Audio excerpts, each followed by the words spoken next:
Well, up until this point, the Lakers have not looked that great throughout preseason. You know, the record doesn't count and really doesn't matter that much if anything, but if we're talking about their offense, defense, a combination of both at times, they definitely have left a lot to be desired. However, if there has been one shining light and one player that we can point to as a major positive for them, I think it would have to be Vanderbilt. And not only that, but the team would definitely say that too.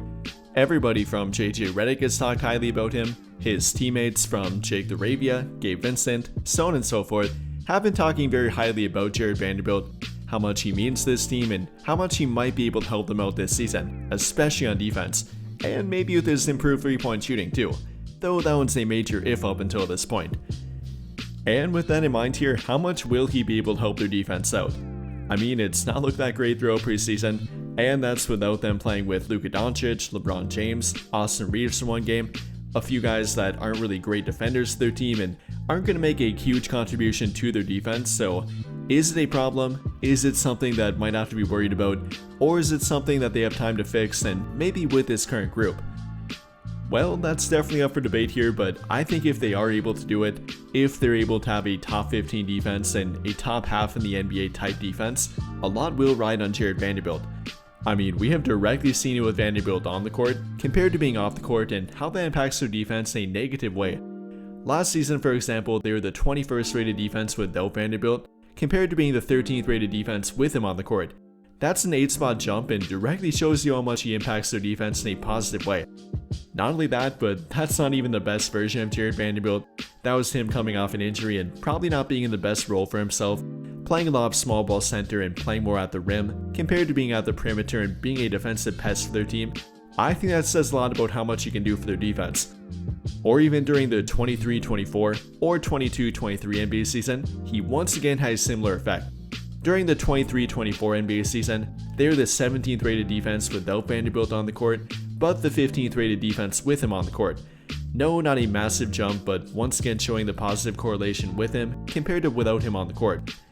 And then during the 22-23 NBA season after trading for him, they were the 20th rated defense before they made the trade, but then became a top 3 defense after making the trade for Vanderbilt. So yes, once again you can point to it, he definitely impacts their defense in a positive way and they're without a doubt better with Vanderbilt on the court defensively.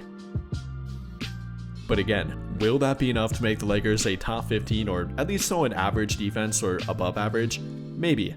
Pointing to their defensive BPM for example, they had more guys with a positive rating compared to a negative rating, believe it or not. Having guys like Luka Doncic with a plus 1.1 BPM, having guys like even Vanderbilt himself with a plus 1.3 BPM, Jake LaRavia with a plus 1.1 BPM, Marcus Smart with a plus 0.1 BPM, even a Maxi Kleber with a plus 0.4 BPM. But I would say that many guys are only positive because of their defensive playmaking ability. Luka Doncic with his steals per game, for example, isn't a great individual defender. Same can be said for LeBron, who did rank positively himself, also pointing to his passing lane ability, but not individual defense and ability to be a versatile, committed defender on every game, or on an every night basis.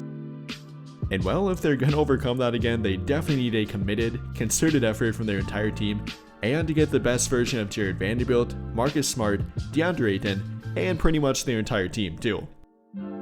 However, that part I think we all agree on and pretty much all know and acknowledge, but what do they actually have to change to get to that point?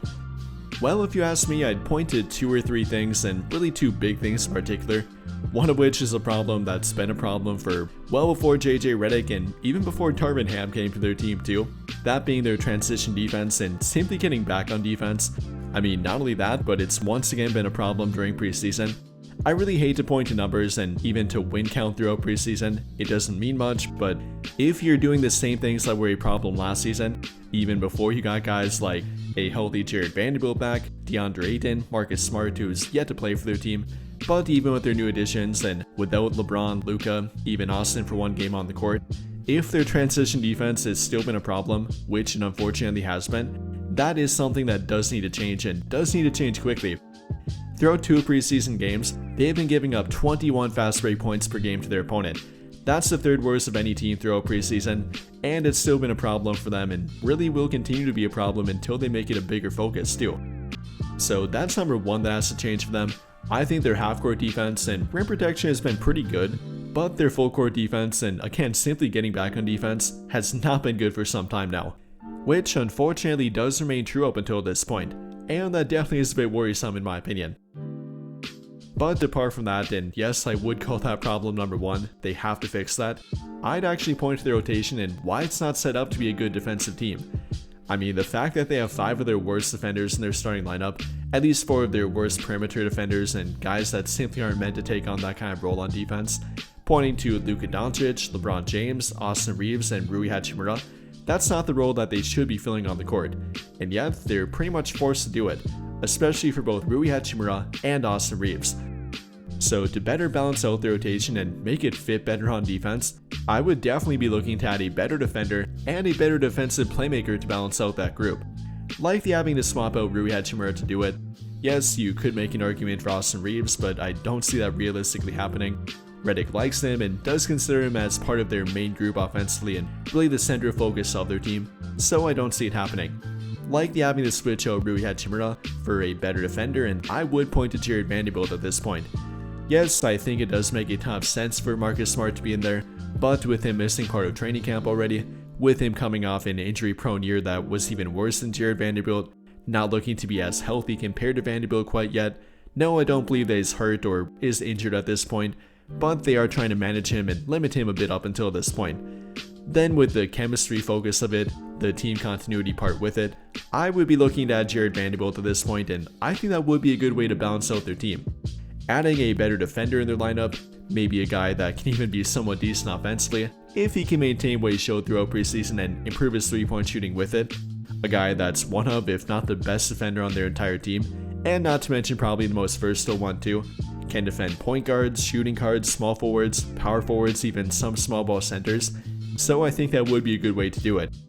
Adding more defense to their starting lineup, adding a better offensive player to their bench unit, likely to become their 6th man after that point, I think that would be a better way to do it and add some more much needed balance in their entire rotation. So that would be improvement number 2 for me. Adding a better balance and a better defensive balance to the rotation would make a pretty big impact in my opinion. And between that and better transition defense, I think that might be enough to be a top 15, if maybe even a top 10 defense at the absolute most. But if you then combine that with better rim defense, not only in regard to shot blocking and help side defense, but in regard to defensive rebounding ability, I think that would be the cherry on top. Those are really the 3 things that they didn't have last season, between the transition defense, the balance in the rotation, and then rim protection and defensive rebounding. If they can improve all 3 of them, then they definitely can have a much better defense in my opinion. And luckily for them, I think this 3rd one's probably the most guaranteed to happen, the one that they have the best ability to improve without even trying that hard to do it, as they now have a guy that's pretty good at doing it, that player being DeAndre Ayton. Not only that, but with the combination of Jackson Hayes behind them, they should have a better rim defense team this season, a much better defensive rebounding team this season, and it should be pretty close to a lock to improve that, but then again, nothing's ever a lock with them. If DeAndre Ayton can't do that, if he can't maintain what he's shown throughout the 2 games in preseason so far, then it's not a lock to improve. So even though it does seem very likely, it's got to be maintained throughout the entire season. Gotta have a healthy version of DeAndre Ayton, gotta have a healthy version of Jared Vanderbilt to definitely show up that rebounding ability too. I mean, I think we often forget that he's one of, if not the best rebounding wing in the entire league, so that should definitely help. If they can maintain that and if they can do it throughout the entire regular season, then yes, that should definitely improve and should directly help their defense. But I think that'll pretty much do it for this one. And if you enjoyed the video, then I'll greatly appreciate it if you drop a like, subscribe to the channel if you have not already, and hit that notification bell to never miss out when I upload a video. But as always, thank you for watching and have a great day or night.